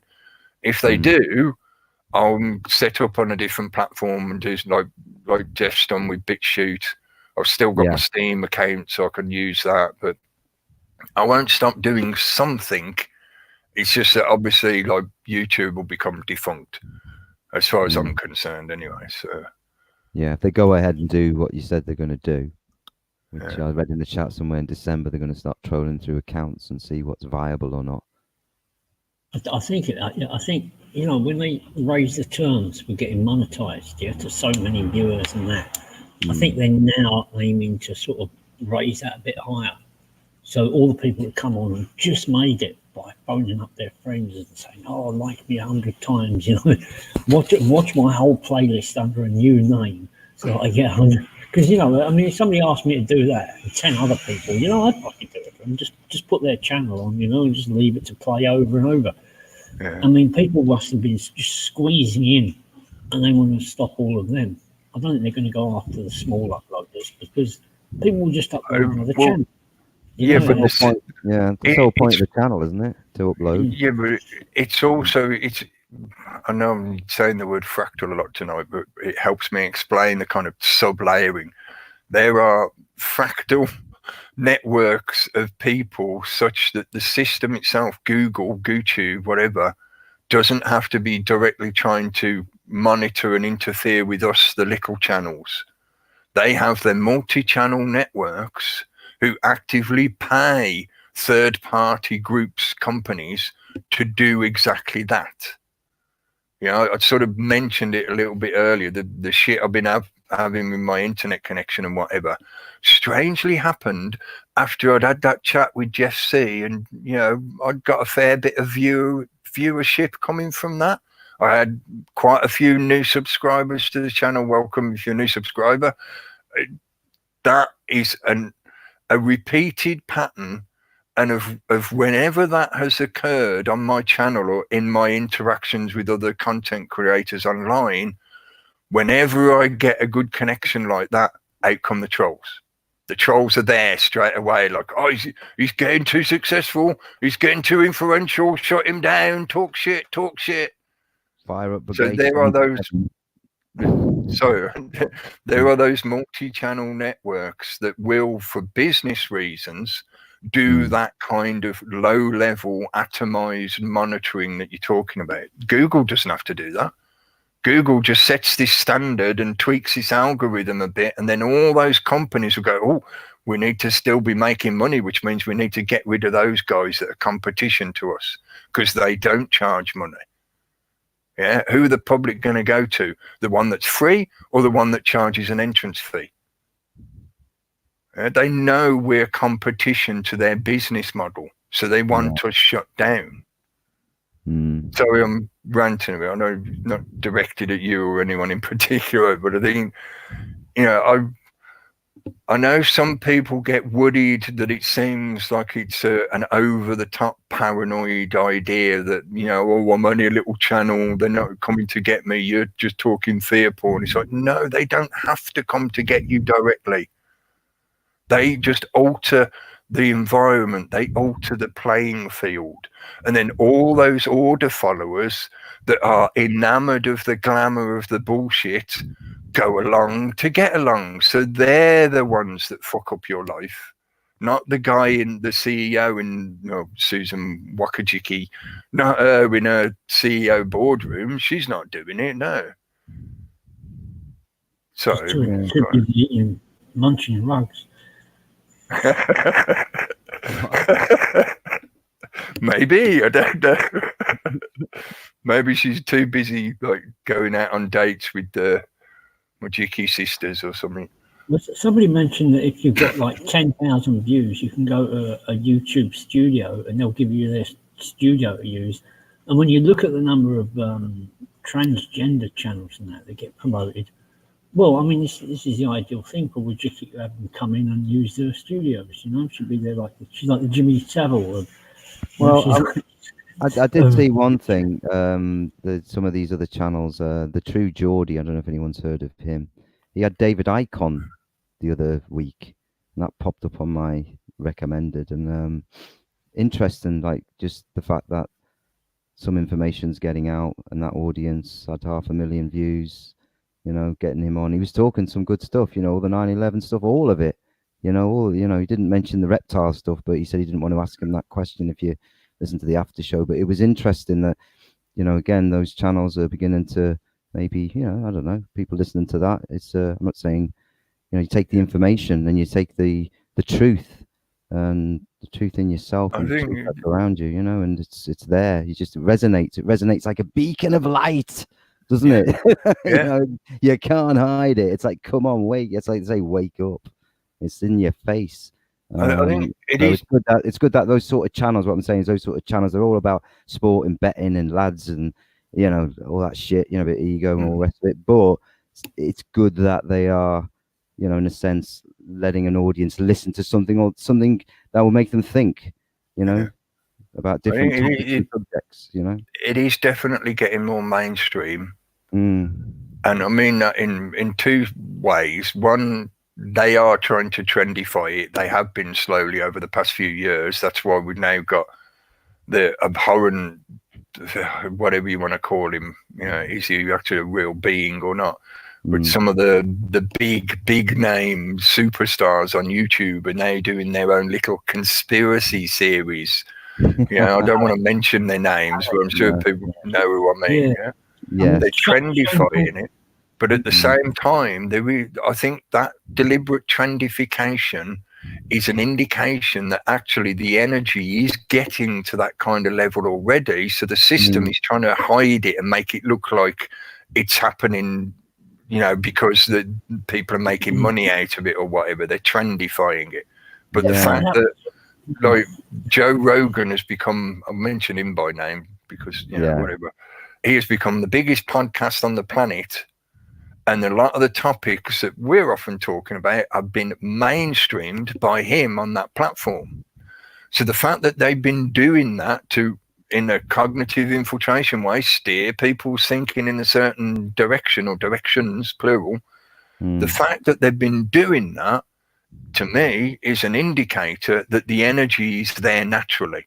So they're jumping on it like they do, trying to ride the tiger and appropriate that that energy into a direction that they want. That proves that more and more of the general populace is actually starting to take notice and go, hang on a minute, what do you mean? And Jeffrey Epstein didn't kill himself. Tell me more. that was all in that interview he did with that guy on that channel. It was all discussed. Epstein, the royals, all of it was being talked about on that guy's channel. So so it's the hypernormalization effect that is, I think, one of the most important things to be aware of at the moment. That sort of, that idea, it sort of conglomerates the kind of things like I was describing, the trendification. Yeah, it's part of the hypernormalization effect. Go on. What's happened? I mean, you got what do these things have in common? Alcohol, fruit machines, scrolling iPhones, and the word conspiracy. Yeah, They've got that curiosity hook. Yeah, exactly. And so you put in conspiracy into YouTube, and you might actually get a jackpot of information you didn't know, which really seems to be true. And now you've actually learned something new, which you never actually do on television. I mean, Christ, man, I must have watched a year of whatever, wildlife programs when I was a kid, and I don't remember a fucking word. Oh, there are only 50,000 giraffes that are there. I don't know. I don't remember a single word from all of them programs. You know, single fact. They don't teach you anything. But here's the interesting thing about Shane Dawson, and this is how you know there's a higher intelligence behind him. Because Shane Dawson is only there with his frustration, because even though he's gay, you can't get anybody to sleep with him. He is so ugly. Yeah, this is why he puts on so much makeup. And his new makeup line is called Conspiracy Palette. Now, that's an intellectual thing, because later on you can come out with a conspiracy theory channel and say, which one do you want from our palette? Flat Earth, 9/11? You know, they're turning all the conspiracies. How does it colour your thinking? Yeah. So, they're trying to reduce all conspiracies to one little palette. Yeah? And it also... So this is a good example of the magic of the use of language. but it also implies to the reader's mind, I'm a reader, I read that title, and I'm taking my own interpretations of those symbols that make up those words, etc., yeah, the written word. My interpretation would be, one, how does it color your thinking? But also, it applies that almost instilled desire to follow fashion trends and be accepted by your peer group, by your social groupings. And that applies the fashion trade industry to that kind of thinking. Yeah. So by using that kind of terminology, that metaphor, he's offering this up to a whole demographic of people that normally would have had no interest in conspiracy theories because they're interested in fashion. They're interested in makeup. They're interested in color schemes. Yeah, to me, that was a clever but very deliberate manipulation, a little bit sort of NLP of, by using that terminology, you're thinking in a way that is a commercialist thinking process that we've already instilled in you. You will look at this because you think it's trendy and you will be part of some kind of group or subculture because you've chosen to look at this particular thing. Yeah, I was just thinking the fact that people should be learning to tune up themselves, their moral compass and things of this nature, and get more, think about things rather than, like I say, that's this harness the energy the way they do with certain age groups, so teenagers, and that's as you grow older, you sort of, like I say, you get sort of sucked into various things, and they're misusing the energy, and it's wrong, isn't it? The intention's wrong, and you don't see that. People don't see that as what is wrong. But as you grow older, and I think, we'd have to say, I'd like to think there's a lot of younger people who are on it, really switched on, can see this shit, know what's going on. The backlash of the internet may happen, the social media, like people might not be as, using it as much as they want you to, in that sense. There might be other things, and people are maybe, are seeing through it quickly because of, the energy that's out there as well, like our energy, what we're putting out, what others are putting out. They're picking up on that too. And if your parents are talking to the kids, like, we would talk to our kids or our family, and stuff like that, and get them to think about things, if that's going on more and more and more, then, there could be that shift I've talked about, the positive shift back, rather than all this, this heading towards the, the technocratic gloom and doom dystopia set up for us, with having our brains 5G'd and, having this sort of all big brother watching everything you say and do, and all things are recorded and monitored, like living on some, like say, prison planet, with just one dictator, the AI.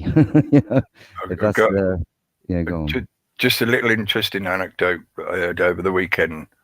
Somebody I know who's got an account, has benefit payments, basically, or is in receipt of benefit payment. And they got a phone call from the DWP fraud department. And at first they were thinking, oh, why is the fraud department phoning me? Like, what the fuck's going on? And the woman at the other end of the line is asking about, like, what's this money that's been paid into your bank account? And they're like, and they explained it was some perfectly innocent payment that they were owed from their workplace, But they had to explain it. And then afterwards, after the phone call and whatever, this is why I ended up hearing about it, because they felt they needed to tell me about it. Because it's like, all those things you've been telling me about, this, the way they're creating this technocratic surveillance state. It's like, you won't believe what just happened to me. They phoned up and started asking me about what was being paid into my bank account. Yeah. The person hadn't been in touch with them and said, look at my bank account, these payments. No, just I think it was Universal Credit, DWP anyway. That was notified or flagged in some fashion that there was movement of money in this person's account, and the fraud office is onto them going, what's going on? Where's this money come from? Yeah, and it'll just get more and more sophisticated and quicker and easier, you know, where they'll just have scans in the street or something. They'll be able to just scan your ID card or whatever you'll have, or whatever it is But you're carrying around with you to ID you. there's a Can you few. talk about the notes with a chip in them? Sorry, At some say again. point? New banknotes would have a chip in them. The So new you can read ones, it in your they pocket. they're passive ARFID readable, as far as I know. Yeah. I'm not sure if the ones that are out at the moment are like that, but they rumoured about putting passive ARFIDs into them. Yeah. Passive ARFID. I know I'm saying it quickly in case people haven't heard the terminology before. RFID, radio frequency identification tag. You get these things, they're like the little squiggly bit on your card, on your bank card or your credit card or whatever. You're crazy if you've got a credit card, get rid of it. But they are usually passive. They can do what are called active ones, which means they have their own power source. So they frequency pulse, you know, they emanate a pulse out, a radio frequency pulse out.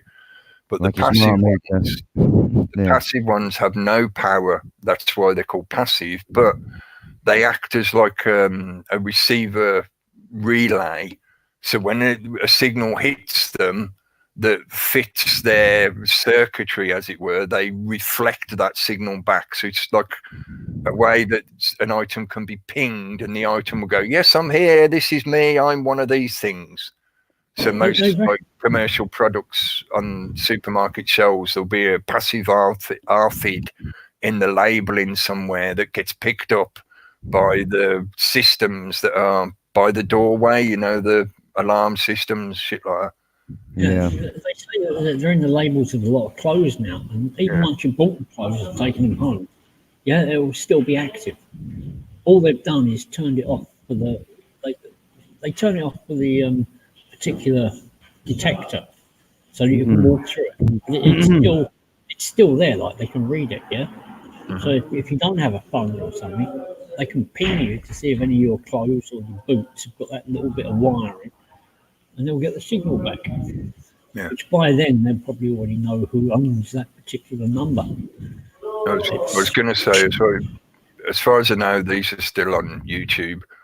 I'm not sure if YouTube will scrub these kind of videos at some point. Maybe not, because I've seen them on some big channels, some big mainstream sort of trendy channels, so they're more likely to survive. But videos of people visiting China who have demonstrated how rapid their surveillance system is, because they'll do like a test by walking across the road and seeing how long it takes before they get the message to their phone saying they've been fined for jaywalking.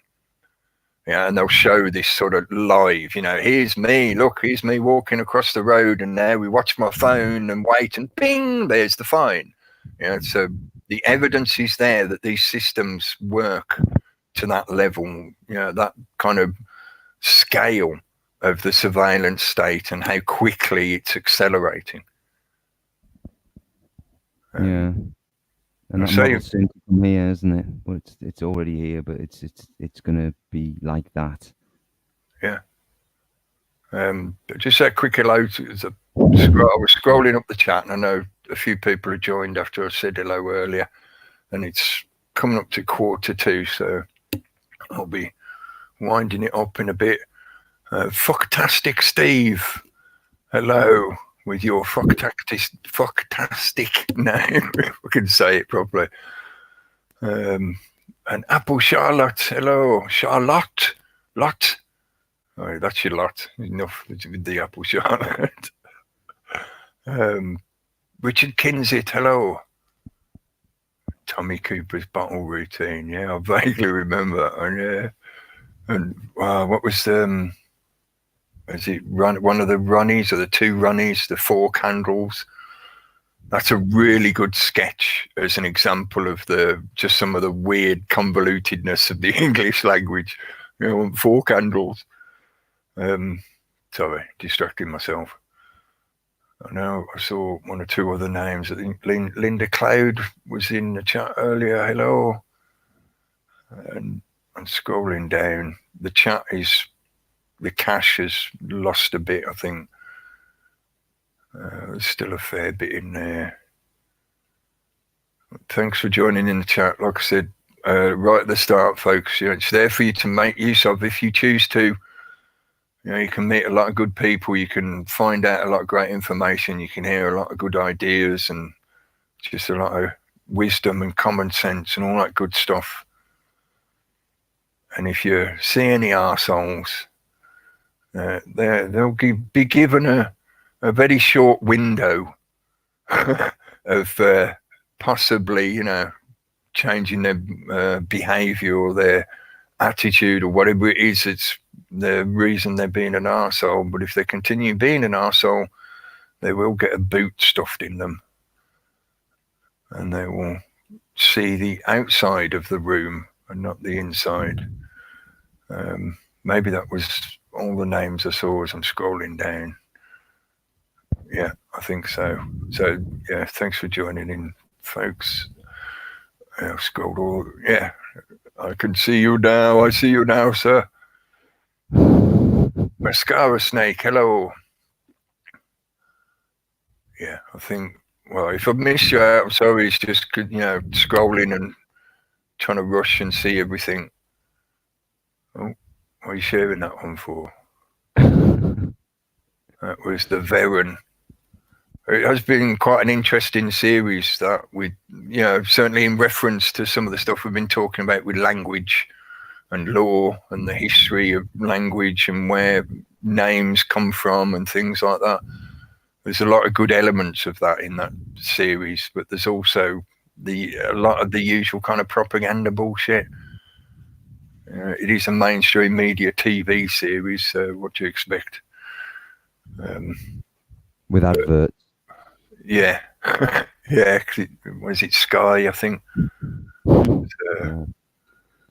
It's something it does tie into that Republican Democrat dialectic, yeah, because this is all in support of Brexit for the election, yeah, isn't it? It's sort of that old English, we were the British.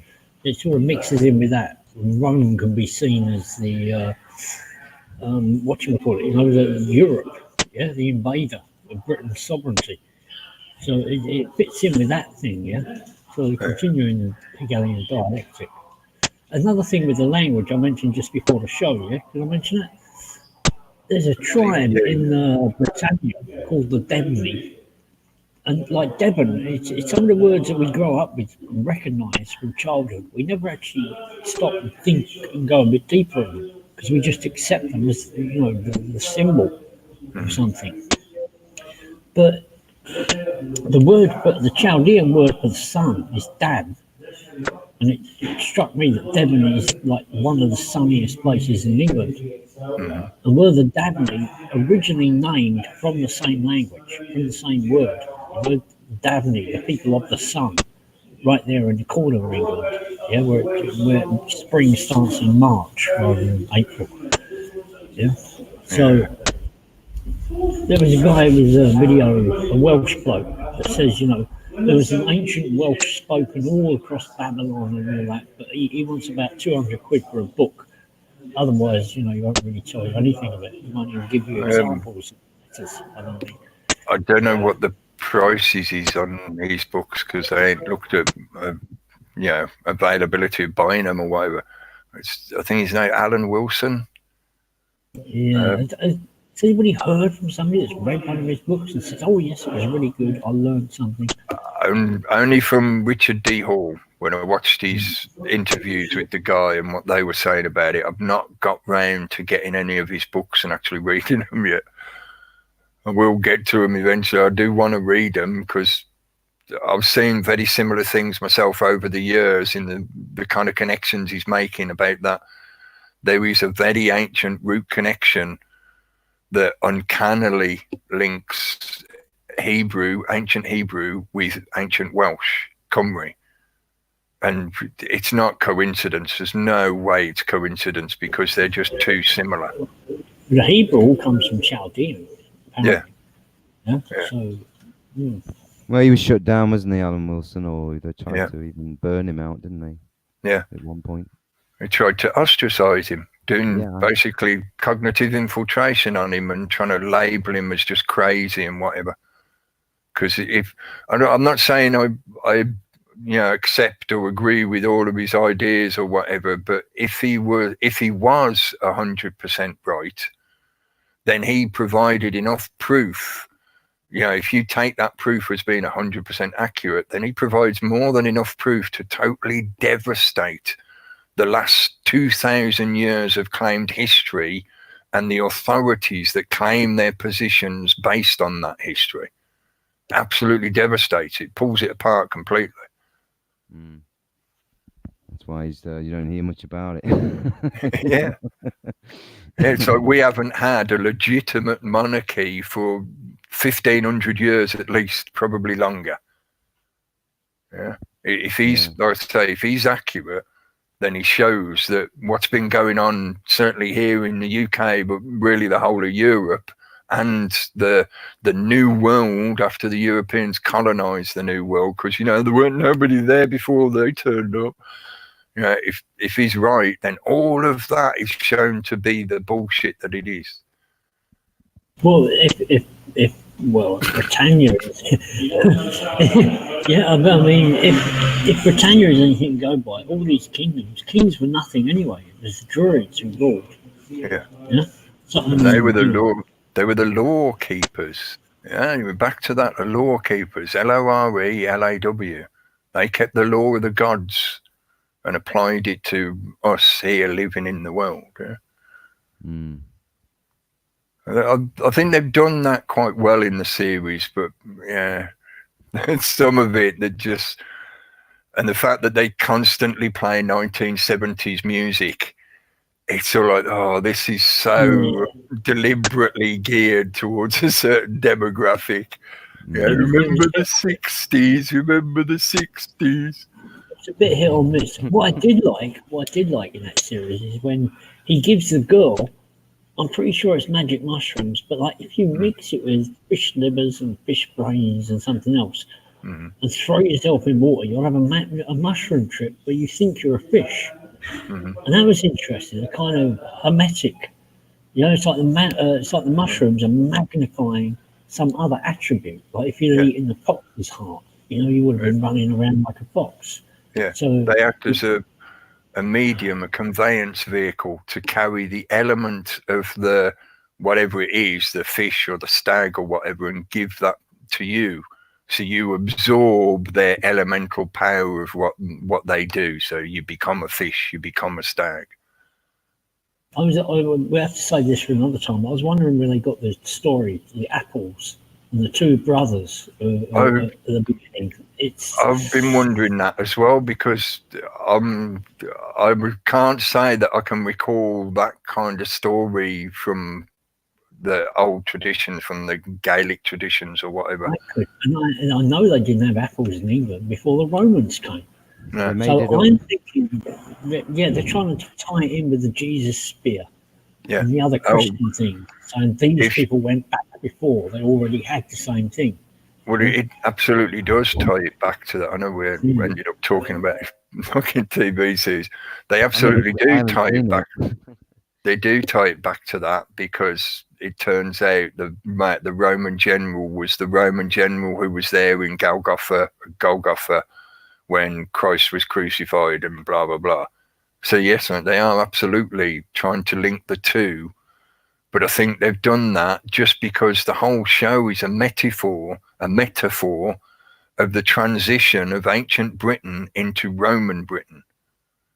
That's the whole thing that they're representing. And they're playing on that archetype of Britannia, the supposed mythological figure, which, like most of them, is an amalgamation of other older archetypes and divine representations. But yeah, the whole thing is a metaphor. So yeah, the Roman guy has the connection back to Christ and all that shit. It's worth watching, Pete. If you haven't watched it. No, I haven't seen that. I don't have any access to Murdoch's empire, so No. Well, neither do I, but yeah. There's other ways. Yeah, no, I haven't seen that one. No, no.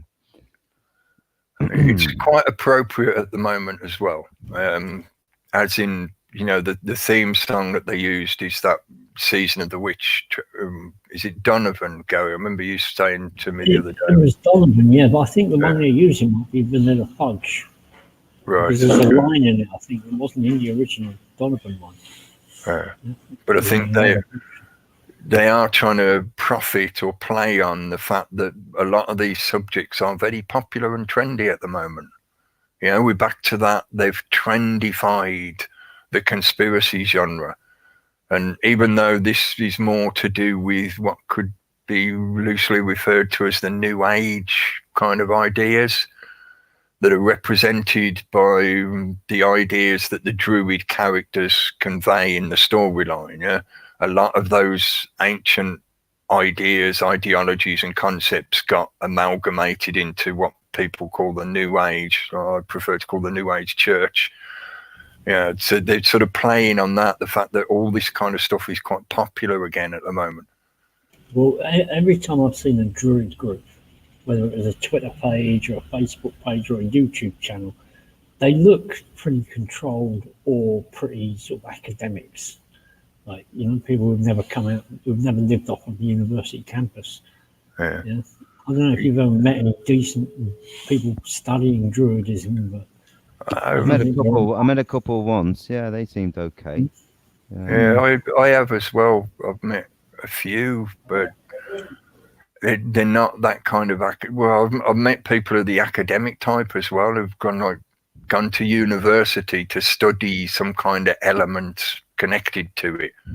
So they've done like modern religions, or they've done cultural anthropology with a section or a minor that covers something like a religious aspect to it, stuff like that.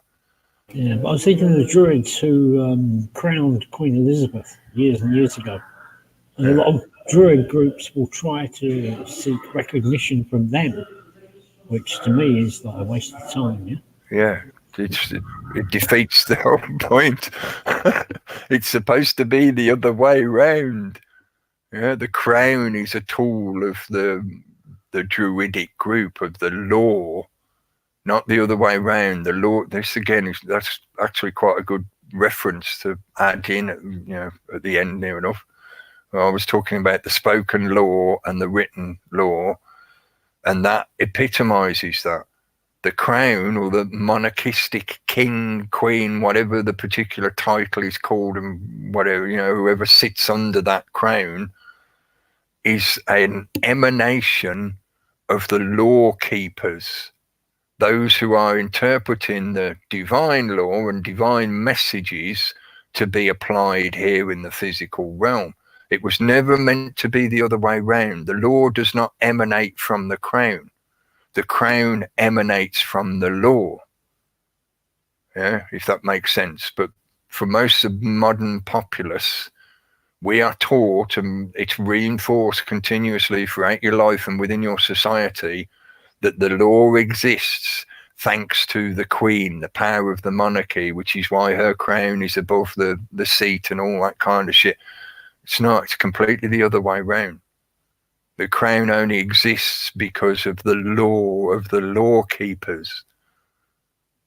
They're the ones that refine the ideas to the point that they can become reliable over generations, so that people benefit from those foundational concepts being included into the structure of their societies, like do not kill, things like that.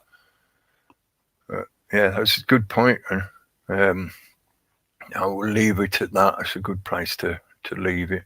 Hopefully I made sense, or even just a little bit of sense, without having to resort to doing weird convoluting spelling to get this point across. I don't need to constantly mess with the spelling of the words, because they are just the written word. It's your intention that matters. And as long as I can get my ideas or my points across, if you misspell a word, or you don't write it in good proper grammar, it doesn't matter. as long as the other person can get your meaning that you're trying to convey. That's all that matters, the communication that takes place. So please don't, fall into, I call it a trap, but it's not quite that bad. Don't fall into that concept that, you can't write anything down because, it will cause magic to happen. And at the same time, if somebody lurks around constantly doing that kind of thing repeatedly, and this is particular, from my point of view about one particular character, I've offered this whatever it is person multiple times. I've offered them the possibility to come and chat with me directly, either in private or live, so that we can talk about why he's got certain concerns. Because in a few ways he's implied or tried to infer that I've lied about something, or that in one chat I saw the comment of something about a long con, as in a con trick, con game, whatever, a long con. And I'm like, mate, be direct. And I've asked him this multiple times over years. This has been going on because this is how obsessive some people are. I've asked him repeatedly to be more direct and specific. What are you referring to? And I just get this spam barrage of weird spelled words and combinations that you have to think about to figure out what it is that's being said. And that's part of the sophistry trickery, to capture your thinking conscious mind, your attention, so that you expend your energy figuring out the conundrum of, well, what have they actually just said? I've got to translate it. And during those moments of you trying to figure it out, you're not actually looking at what else is going on, like what is being said in the content of the broadcast you're listening to. Things are. So, yeah. If somebody is making those kind of inferences, just ask them to be specific, and then go and ask the person that they're implying this stuff against.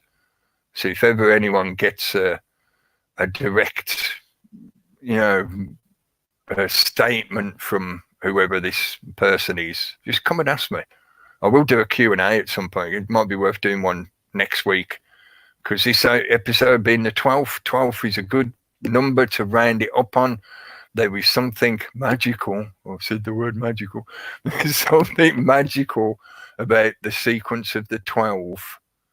It's no coincidence why we have 12 hours in the day. The hour comes from the roots of Horus, and there's loads of stuff to do with that. But this 12th episode, it felt to be good synchronistically to talk about these particular concepts. We've got the 11/11 Mercury retrograde new moon combination of stuff going on. I was like, yes, perfect moment to talk about some truth in spoken words, and not the fractal and kaleidoscopic distractions of reflections of truth. Reflection is an inversion that is the written word. Hopefully that makes sense. We will continue this next week. Maybe I'll do a Q&A next week, because it'd be a chance to just, if anybody wants to ask about stuff like that, get the chance to do it then. Hello, Louis R. Thanks for joining in, right? I've scrolled to the bottom of the chat room. James Owen, hey, I was waiting for that. You joined in right towards the end. Cool. Cheers, mate. And thanks for sharing it round like you do. Thanks to everybody that gets involved, even the slightest little way. The littlest things may seem insignificant, but in the big picture, they're not insignificant. Every little bit adds together. So if all you're doing is listening, that's one more view. If all you're doing is clicking the like or the dislike button, that's another thing. If you're sharing it, that's another thing. It all adds up. So thank you for joining in. Okay, I'll leave it at that. We'll be back again on Wednesday night at the Reality Chat on Reality Chat channel. And check out Steve's show on a Thursday night on Steve to Goose channel, mystery show. Okay, I'll leave it at that. Thanks, guys. Thanks for joining in. Cheers, Cookie. Thank you. We'll see you again soon. Cut, cheers. And click the button.